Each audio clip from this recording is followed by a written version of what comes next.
What are we discussing on today's Locked on Diamondbacks podcast? Jordan Montgomery's return from the injured list. He looks effective in game number 2 as the D-backs get a victory against the Kansas City Royals.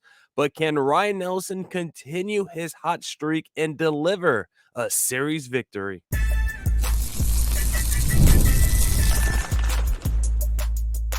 You are Locked on Diamondbacks, your daily Arizona Diamondbacks podcast, part of the Locked on Podcast Network, your team every day.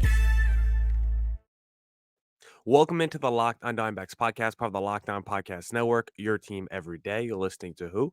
The always charismatic host of this podcast, Millard Thomas. I'm a multimedia journalist and I'm a graphic designer, so please go check out my website, millardthomas24.myportfolio.com. On there you can see all my latest work, from my packages to my articles to my photos and my graphic design. If you want to see more content by me, please follow me on Twitter at CareerThomas24 for my personal account, Millard.Thomas123 for my personal account on Instagram, or look up Locked on Diamondbacks on both Twitter and Instagram for the podcast handle. Today's episode is brought to you by Booking.com. Booking.yeah. The right stay can make you a fan of any U.S. city, even your rivals. Check out Booking.com for your stay today. On today's Locked on Diamondbacks podcast, we'll talk about Jordan Montgomery's return from the injury list. Can Ryne Nelson continue his hot streak? And we'll talk about in segment number 3, the D-backs experimenting with their lineup. So we got a whole bunch I want to talk to you guys about today.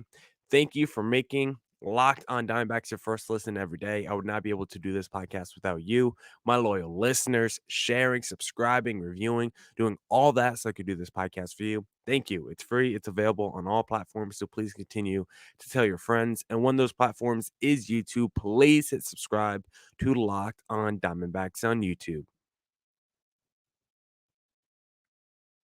All right. Let's get back into the Locked on Diamondbacks podcast and let's talk about game number 2 for the D-backs. Their bounce back victory after losing game number 1 to Kansas City in pretty bad fashion. Kansas City really took it to them in game number 1.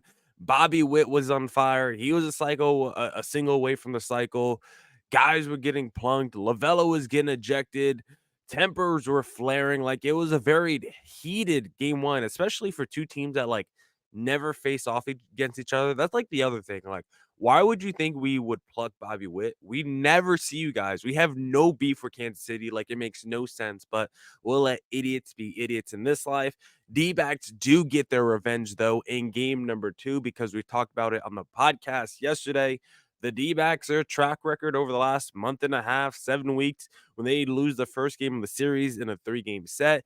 A lot of confidence in the D-backs to win game number 2. And I really felt like we were going to have a feel-good performance by the D-backs offense. That's what we talked about on yesterday's podcast. We want to see a feel-good performance by the D-backs offense. And that's exactly what we got, because the D-backs started the game immediately by putting pressure on Kansas City. And you love to see that. Carroll single, Marte walk, Peterson single, and you start the game with bases loaded. Great. D-backs, best team in baseball in terms of scoring in the first inning, and you hit Kansas City in the mouth early yesterday, and that's what the D-backs have done to teams all season long. And I think it's one of the most underrated strengths you could have as a ball club, starting with an early lead and putting the pressure on your opponent immediately. I think is one of the best things you can do. I think it's even better too when you're like the road team. Like, I'm coming into your home ballpark and immediately out the gates, like, I'm putting 3 runs on the board before your home team even bats. Like, I think that's one of the underrated strengths of this D-backs team, and an underrated strength of any team. If you can punch another team in the mouth early and get out to a big lead, I think that's really important. And now the D-backs, their offense, they can score late in games too. Their bullpen is pitching well. Like, earlier in the season, like, the D-backs offense did a great job of punching teams in the mouth early, but we couldn't close games, right? The offense wouldn't score late or the pitching wouldn't hold up late. But now that's no longer the problem. We can both score early and do other things to help the team win, as we saw in game number 2, because you got the 3 runs in the first inning. But then, of course, you also got some runs late in the game, right? Scored a run in the 8th inning, scored some runs in the 5th inning. You were still able to do other D-backs things, right? What was their identity all of last season? Creating havoc on the bases, and that's what you did in the game yesterday. Late in the game, you had the catcher overthrowing second base on Alec Thomas steal attempts that scored runs for the D-backs. Like anytime you can create chaos and havoc on the bases, we know that's something that the Kansas City Royals have really done well this season, right? Getting aggressive on the bases, getting productive outs. That's been the Royals' identity this year, but little did they know the D-backs were the originators of that.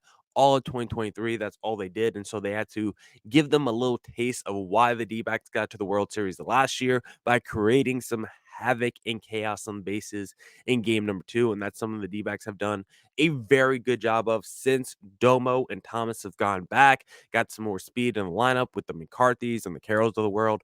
A lot more aggressiveness on the base pass for the D-backs over the last few weeks, and I love it. Even a guy like Gabriel Moreno feels like he's being more aggressive on the base paths as well. And then Ketel Marte, the D-backs lone all-star from this year, which was disgusting, by the way, because Christian Walker definitely should have been in the all-star game over Pete Alonso, but whatever. But Marte continues to be an offensive machine for the D-backs, 2 for 3, 3 runs, 2 RBIs. He had a home run that was off the foul pole, had everyone confused as to whether or not it was a home run. Guys, it's Ketel Marte. Of course, it's a home run. He's a stud. His slash line 294, 364, 521. Marte just continues to be the best D-backs player this season. He has carried the team offensively for most of the year. Christian Walker has really been effective. Jock Peterson has been effective, but when you think about the star of the D-backs team this year, it's Ketel Marte, almost a 900 OPS, 1 home run short of the team lead of home runs behind Christian Walker, and he's not that far behind Christian Walker in RBIs either. Christian Walker at 69 ribbies, Ketel right now at 61. Like Marte potentially could have like a 30 plus home run season, maybe a 100 plus RBIs, 290 average, 880 OPS. Like Marte's in line to have a monster season and probably finish top 5 in MVP voting, as it was one of my big second half predictions. So love the way Marte continues to crush the ball. And then he didn't bat second in game number 2 against the Royals, but just want to shine some light on Gabriel Moreno. He was once again effective in game number 2 against the Royals, and him moving up to second against the lefties this season has been so effective for Moreno, and I think has improved his confidence so much at the plate overall. I think we're seeing Moreno really crush it since he's gotten back from injury, and I think Torey Lovullo experimenting with the lineup a little bit and moving Moreno up to second, I think has been a really, really strong point of this D-backs team over the last few weeks. And I want to talk more about lineup experimentation in segment number 3. So I'm actually going to save some of my Moreno thoughts for later in the podcast, but just want to say he didn't bat second last night, but I think batting second has really improved Moreno's confidence, and he looks incredible at the plate right now, playing really, really good baseball for the Arizona Diamondbacks. So just want to shout out Gabriel Moreno because he's been super, super effective, really, since coming back from injury. His last 14 games started, or 15 games overall. 54 bats. He's got 17 hits. That's a 315 average. He has an 866 OPS during that stretch as well in his last 15 games played. So Moreno really, really playing good baseball right now. Then also before we end segment number 1, as we're talking about last night's game, Jordan Montgomery back from the injured list. He looked really effective. He wasn't blowing guys away, but his changeup really effective. Only 67 pitches thrown through 5 innings. Only 3 hits allowed as well. Like Monty has been a guy that's given up a ton of hard contact this season, a ton of hits. Also has given up a ton of walks. Like just overall effectiveness has not been good for Monty, and he was effective in game number 2. Was he blowing guys away? Was he throwing 95 and just throwing the ball past dudes at the plate? No. But was he generating whiffs? Yeah, he generated actually a decent amount of whiffs. 8 whiffs on 34 swings and only threw sub 70 pitches. Like that's a pretty good night for Jordan Montgomery. I'm just checking in on my dog behind me. making sure she's not pooping on the floor. She's okay. She's just digging out the carpet. Monty, very effective. If we can get more of that Monty build on the start that he had in game number 2 against the Royals, yeah, D-backs now building a super rotation. If you have Gallen fought the way he's pitching, Monty starts to look better. Then you could potentially have Kelly and Erod around the corner. And again, you still have Ryne Nelson pitching well right now. So Jordan Montgomery, if he can start turning his season around, like the ceiling of that D-backs rotation goes to another level. And I'm only hopeful that Jordan Montgomery can build on what he did in game number 2.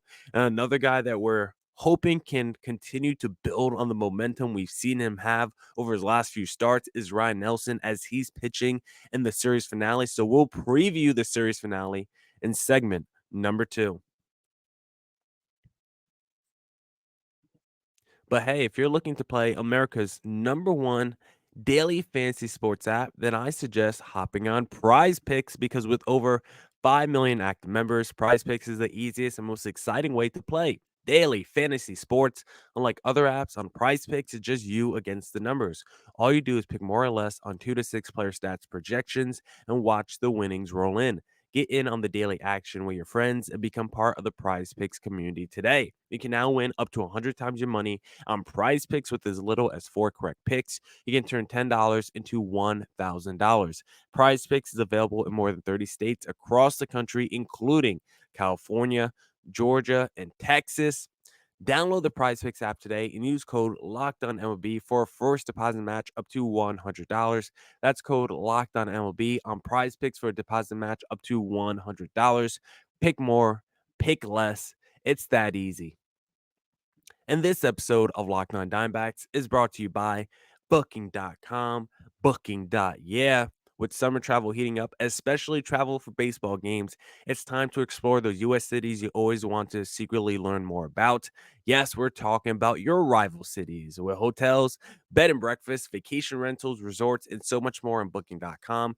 You might just find your perfect stay even in your baseball rival cities. From hotels that look over stadiums to family-friendly resorts, Booking.com has so many choices across the U.S. for your summer travel this MLB season.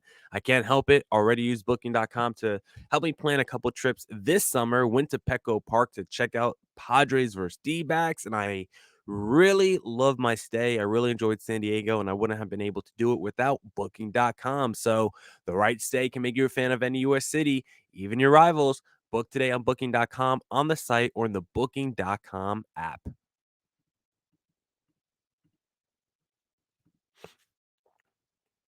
All right. Let's get back into the Locked On Diamondbacks podcast, and let's talk if Ryne Nelson can do it again in terms of having another quality, effective, and just overall good start for the D-backs because Ryne Nelson, I don't know if you guys know this, since June 14th, you can make the argument Ryne Nelson has been the best pitcher on this D-back staff. He's actually neck and neck with Brandon Pfaadt. I don't know why I blinked on his name. I'm literally looking at his name. I blanked on it for a second. Ryne Nelson is neck and neck with Brandon Pfaadt since June 14th.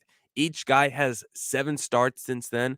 The numbers with those two guys eerily similar, and you would have never thought Ryne Nelson over a 7-game span has the claim to be the D-backs best starting pitcher when you have Zach Gallen. When you still have a guy like Brandon Pfaadt who's having an emerging season. We still have guys like Jordan Montgomery who were paid to be really effective starters. The fact that Ryne Nelson has a case to be the best D-back starter since June 14th tells you about the development of Ryne Nelson, how much he's improved throughout, not from last year to this year, but also just throughout this season itself, from where he started at the beginning of the year, how much he struggled to how he's pitched since June 14th.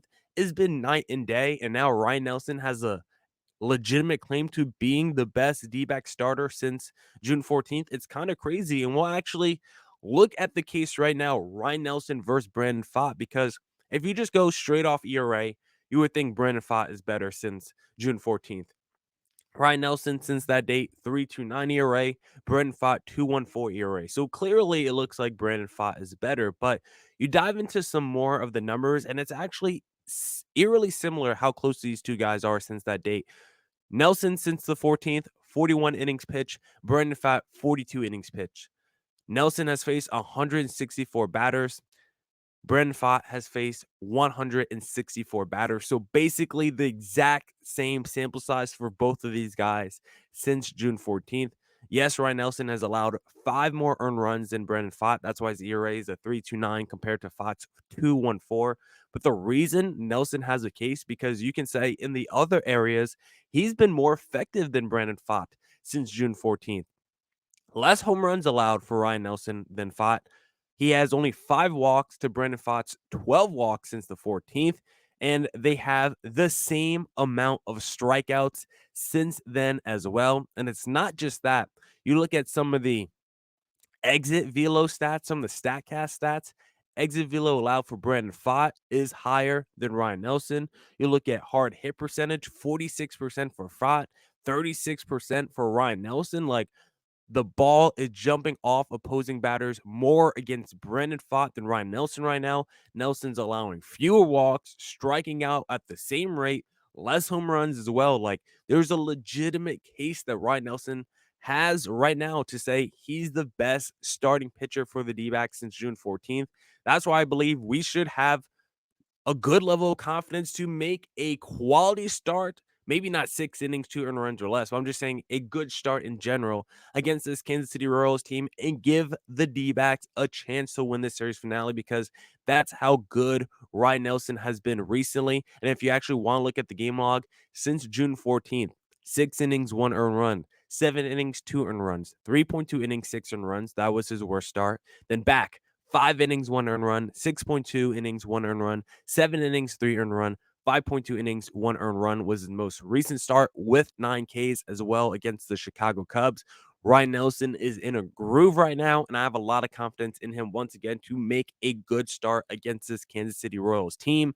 But it's not going to be easy. I think it's going to be a low-scoring game because Michael Wacha for the Kansas City Royals is also a very good pitcher, and I think he's one of the most underrated pitchers in Major League Baseball. He's been very good for the last 3 years. He's a guy that I would have wanted on the D-backs any of the last couple of years as a mid to back end starter.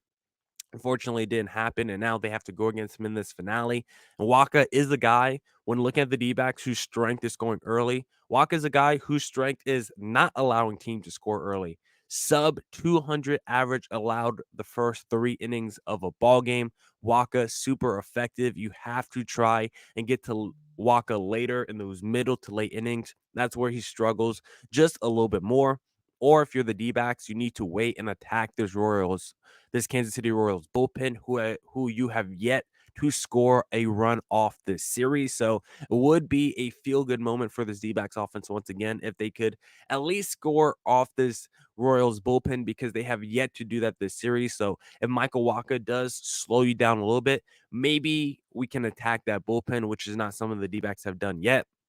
But I will say, I am confident in this D-backs offense to at least be effective in this finale. I'm not sure if we're going to get 6 or 7 run performance, but I do think we are going to see at least 3 to 4 runs for the D-backs in the finale. I think the finale will be close, but I think in the end, the D-backs offense will clutch it out, because I believe that's what their recent track record tells you. Their last 3 series, where they split the first 2 games of a 3-game set against the A's, Dodgers, and Padres, the D-backs won the series finale in all 3 of those series. So I think it's going to happen again against Kansas City. I think the offense will do just enough, clutch it out in the end, get a good performance from Ryne Nelson, and it might just come down to Paul Sewald closing it out. And if he can do that, I think the D-backs will get their victory and a strong series win against the Kansas City Royals. Now we'll talk about in segment number 3 some other ways I believe the D-backs can continue to improve their record, and we'll discuss that in segment number 3. And if you're looking to buy any tickets for an upcoming D-backs game, then I suggest using Game Time, because Game Time is the best place for last minute deals. Save up to 60% off buying last minute tickets for sports, concerts, comedy theater, and more. Flash deals save you even more with exclusive in-app deals on select seats ahead of the game or event. Zone deals save you even more when you choose a section and let Game Time choose the seats. All in pricing shows you the total cost upfront with no surprise fees at checkout. the lowest price guarantee on Game Time, so you can always be assured you're getting the best price. And if you're not, Game Time will credit you 110% of the difference. Take the guesswork out of buying MLB tickets with Game Time. Download the Game Time app, create an account, and use code LOCKEDONMLB for $20 off your first purchase. Terms apply. Again, create an account or redeem code LOCKEDONMLB for $20 off. Download Game Time today. Last minute tickets, lowest price, guaranteed. All right, all right, all right. Let's get back into the Locked on Diamondbacks podcast. Let's talk about lineup experimentation for the D-backs. Kind of a weird topic, but this was kind of inspired by Torey Lovullo's decision to put Gabriel Moreno second in the lineup whenever there's a lefty on the mound. I think that has been a really smart decision by Torey Lovullo. Moreno all of a sudden has really thrived in that position. We've seen it permeate throughout the rest of the offense. It feels like when there's a lefty on the mound, Moreno's batting second. It feels like the offense is going to have a good day. Maybe that's also, maybe part of the reason is also the fact that Carroll has struggled so much. So when there's a lefty on the mound, it's a excuse to move Carroll down the lineup, and then you could put someone probably more effective right now at the top of your lineup in Gabriel Moreno. But regardless, I love the fact that Lovullo had, the cojones to make a decision like that, get a little frisky with the lineup, because I thought it was a smart decision by Torey Lovullo. And now I'm actually asking him to think more outside the box and think about other ways he can improve this lineup and maybe get crazy with this experimentation, because so far with Gabriel Moreno, like I said, he's thriving batting second for the D-backs. Second is the spot in the lineup. He's batted the fourth most amount of times this year. Gabriel Moreno's, that is. But it's been his most productive spot. Despite batting second the fourth most amount of times, he has produced the most amount of hits when he's batting second. He's 20 for 50 batting second this season. You know what that average is? 400. He's batting 400 in 12 games batting second this season. He has thrived in that position this season. 7 doubles in 12 games. In the other 64 games, he only has 9 doubles. He's getting so many extra base hits when he's batting second. For some reason, he really steps up his offensive game when he's batting at the top of the lineup. Now I want to know if Torey Lovullo can inspire that level of confidence in the other players in his lineup, because part of the problem and the criticism I've had for Torey Lovullo during his tenure with the D-backs is some of the lineup decisions he's made. I felt like he's had a lot of questionable decisions throughout his time of me doing this podcast the last few years. If I just think about if I just go back and think about the last 2 years, 2023 till now, like there was a lot of Pavin Smith playing last year, a lot of Pavin Smith batting leadoff for the D-backs last year. I've actually enjoyed Pavin Smith this year, but last year, Pavin Smith was not effective at all. He was not a good major leaguer, and the amount of times we saw him batting in the top half of the D-backs lineup, meanwhile, he produced nothing. It was crazy to see. Jace Peterson, him getting playing time ever since Mike Hazen acquired him. Let's throw some shade at Mike Hazen for even saying let's go out there and acquire a Jace Peterson. But the fact that Torey Lovullo kept playing him and he kept going to press conferences and saying, we got to get him playing time. We got to make sure we get him in the lineup. Why? Jace Peterson was never a good player. I don't even know if is he even on a major league roster right now? Actually, let's do a quick Google search to see where Jace Peterson is. Is he on a team right now?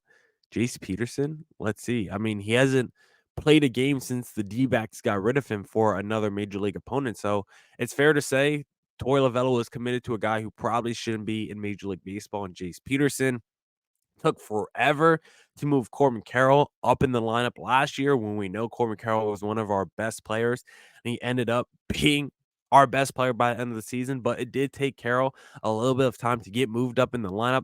Even the commitment to Eugenio Suarez at times this season, like obviously it's worked out now over the last 2 weeks, but to go 70 games of guy giving you nothing and you're just like, yeah, let's play that guy every single day. Felt like at times Eugenio was playing more than the Keto Martes and the Corbin Carrolls and the Corbin Carrolls of the world. Like it's worked out now, but the commitment at times to Eugenio, especially when you had guys like Blaze Alexander swing the bat well, guys like Kevin Newman swing the bat well.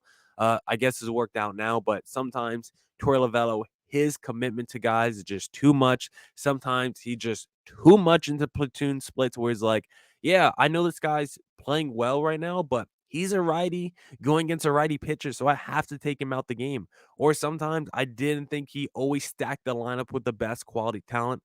Like when you go back and look at Peyton Smith batting at the top of the lineup, it's like Peyton Smith shouldn't be batting there. There's better players in this D-backs lineup that should be batting at the top. So I've had a lot of questions with Torey Lovullo and his lineup decision making over the last couple years. But right now, with how this D-backs team is set up, outside of Marte batting in one of the top two spots, Christian Walker batting lean up. I don't know why I can't talk right now. Outside of Ketel Marte batting in one of the first two spots, Christian Walker batting cleanup, and Geraldo Perdomo being the number 9 hitter for the D-backs, I'm fine with Torey Lovullo constructing the rest of the lineup however he sees fit. I think there's too many peaks and valleys with the rest of the guys on this team. Like Moreno's playing very good baseball right now, but he wasn't the first half. Lourdes Gurriel started the season hot, then he went cold, then he got hot again. Now he's cold again. Corbin Carroll has been cold for most of the season. Eugenio's hot right now, but was cold the first 80% of the season. Outside of like Marte and Walker have been consistent all year. Then Love Domo as that number 9 hitter. The rest of the lineup should either, honestly, I'm fine with Torey Lovullo leaning into platoon splits with the rest of the team or just riding the hot hand. Like outside of Marte, Walker, and Domo, I think the rest of the lineup should honestly be a game-to-game situation. Base it off your opponent. Base it off your pitching matchup. Base it off who's ever hot. Maybe base it off a platoon split. Like right now, I think the lineup construction just needs to be more fluid because I think there's just been too much inconsistency game to game with a lot of the guys on this team.